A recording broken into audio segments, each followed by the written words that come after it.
জীবনে তো কিছু হচ্ছে না, অনেকের এই কমপ্লেন। আমার কাছে এমন এমন সব মেসেজ আসছে বা ফোন আসছে, মানে যুব সম্প্রদায়, মানে কত, এই ধরুন 22 থেকে 30 বছরের মধ্যে বয়স এই জাতীয় মানুষ বলছে অনেক তো অ্যাস্ট্রোলজার দেখালাম, আমি তো বিভ্রান্ত, কিছু করতে পারছি না। দেখুন, ব্যাপার হচ্ছে এই জাতীয় যে সমস্যাগুলো, একটা জিনিস মাথার মধ্যে আজ নোট করে রাখুন, যে আপনি সরাসরি কোনো অ্যাস্ট্রোলজারের কাছে যাবেন, আর একটি সে রত্ন দেবে, সে আপনার হরোস্কোপ দেখে বলবে আপনার 5টা গ্রহ খারাপ।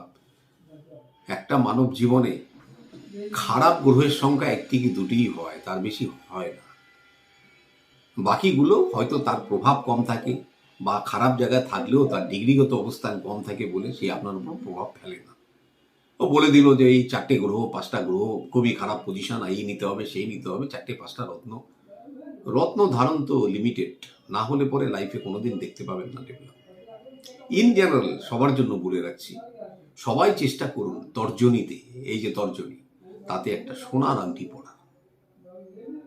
পাথর তার মধ্যে আপনি দিতেও পারেন, নাও দিতে পারেন, না পারলে ছাল্লা টাইপের চেষ্টা করবেন, তার মধ্যে একটা হলুদ টাইপের টোপাস। আর যাদের মনে করুন যে শুক্রের লগ্ন বা শনির লগ্ন, তারা সেটা আমেরিকান ডায়মন্ড বা জারকান, হোয়াইট জারকানও ব্যবহার করতে পারেন। তবে বৃহস্পতি মানে গুরু গ্রহ, তো কারোর জন্য অশুভ হলেও সে কিন্তু অশুভ ফল দান করে না। আপনার শুভ ফলটা হয়তো দেবে না, কিন্তু অশুভ করবে না, আপনাকে মেরে ফেলবে না। শুক্র হয়তো কিছুটা অ্যাগ্রেসিভ হয়ে যায়, কিন্তু বৃহস্পতি হয় না। যার জন্য ইন জেনারেল সবার জন্য একটা টোপাস জাতীয় কোনো পাথর যে কোনো একটা বৃহস্পতিবার গঙ্গাজল দিয়ে শোধন করে নমস্কার করে এটা ধারণ করুন। ভালো থাকবেন সবাই। আরেকটা কথা হলো, মানুষের জীবনে তো এখন সমস্যায় জর্জরিত, তার জন্য তাকে সেলফ কারেকশনস, তার উপরে একটা বিশদ আলোচনা খুব শীঘ্রই আমরা করব। যে কোনো একটি মানুষ সে কিছু করতে পারছে না, তার শুধু রত্ন ধারণ করলে তার কিছু হবে না, এটুকু তো গ্যারেন্টি দিয়ে দিলাম। এবং তার জীবনে স্টেপ বাই স্টেপ কিভাবে কারেকশন করতে হবে, কিভাবে সে ওপরে উঠবে, তার জন্য রত্ন ধারণ তো থাকতেই পারে, তারপরে তার বাসস্থানের এনার্জি, তার নিজস্ব এনার্জি, তারপরে রুদ্রাক্ষ এনার্জি, সমস্ত কিছু তাকে প্রয়োগ করতে হবে। এবং তার লাইফস্টাইলটাকে পুরোপুরি চেঞ্জ করতে হবে। সে বর্তমানে কি করছিল, ভবিষ্যতে কি করতে হবে, তার একটা ওয়ার্ক শিডিউল, সে ব্যাপারে সব বিস্তারিত আলোচনা আমরা করব। সেটা এখনো রিসার্চ সাবজেক্ট রয়েছে।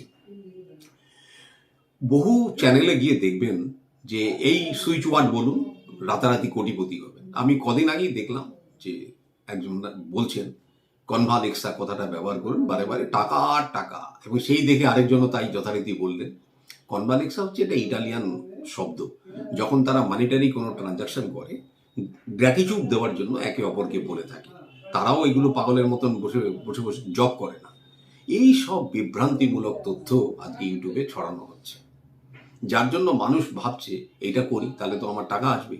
রাতারাতি বালিশের নিচে এটা রাখুন, এখানে এইটা এই করুন, করে রাতারাতি কোটিপতি। এই করে মানুষকে, জানেন, মানুষকে তার অবজেক্টিভ থেকে দূরে সরিয়ে দিচ্ছে। এবং সে তো ভাবছে এটা করলে যদি কিছু হয়।